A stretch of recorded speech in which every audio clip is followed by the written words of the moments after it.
Welcome to SHS Today.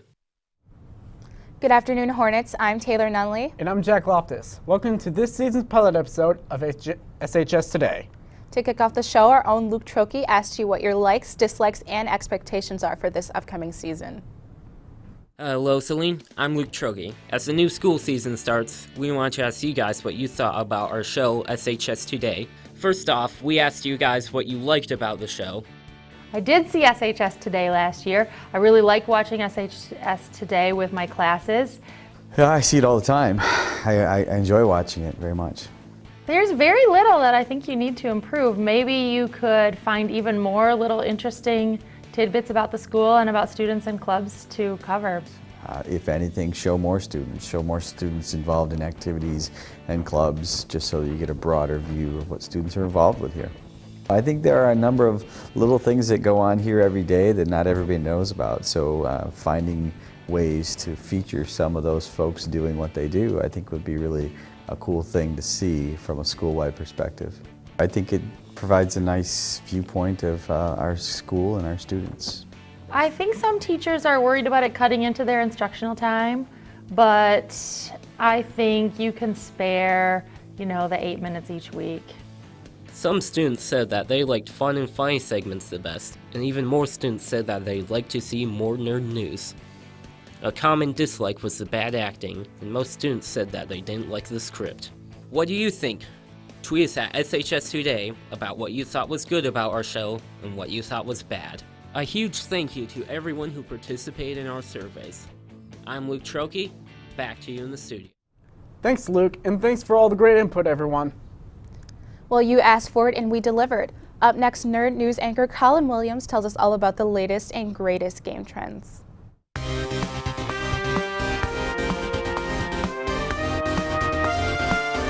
Welcome back to Nerd News, everyone. I'm Colin Williams. Let's get right to it.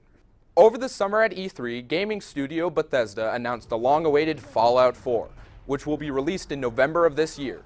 Tech company Oculus VR announced a consumer version of their infamous headset, and Nintendo released a title that allows players to create their own Mario-themed video game levels.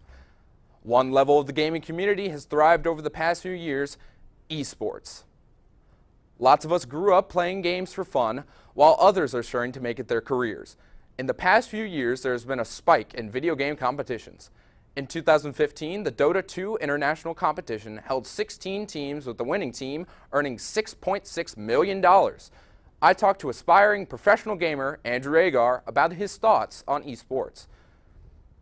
Gaming right now is, I would say, my whole life. Right now, I'm not a pro, but I'm trying to go up there. I know it's not just me out there as a gamer, so I just want to say that as a gamer, it does take time. It's not just a hobby, it is an actual job, and it's also something that I find fun. I would just say for people who also game to just keep on at it. Thanks, Andrew, for that look into what professional gaming is all about. And ladies and gentlemen, that's Nerd News. I'm Colin Williams. Back to you in the studio. Thanks, Colin. Look forward to future segments of Nerd News in the upcoming season. Our third and final story focuses on a German exchange student spending the year here in the U.S. and one of our students who just got back from spending the year abroad in Germany. Have you ever wondered what it would be like to be in a foreign country? We found two students that have. Martin Hanskenicht, a Saline student who spent a year in Germany, and Eileen Wischma, a German exchange student spending a year in Saline. And we asked them both on their experiences. Firstly, we asked them what was the biggest difference between the U.S. and Germany. I like to think of it as like a parallel universe, because it's like super similar, but there's just like small things that are different. The first thing that struck me here were the cars, because they're all so big and everyone drives like a truck. They listen to the same music, but every once in a while there'll be like a song where you're like, really? That's what they're listening to? Not a lot of recycling going on here, but everyone's kind of loose and relaxed. I like that. Secondly, we asked them how did schools differ between the two countries. School in Germany is a lot more strict The teachers aren't on a personal basis, like they are here with their students. I went to a school called the Ingesamtschule, which translates to an all-together school, so it's like all the different schools combined into like one classroom.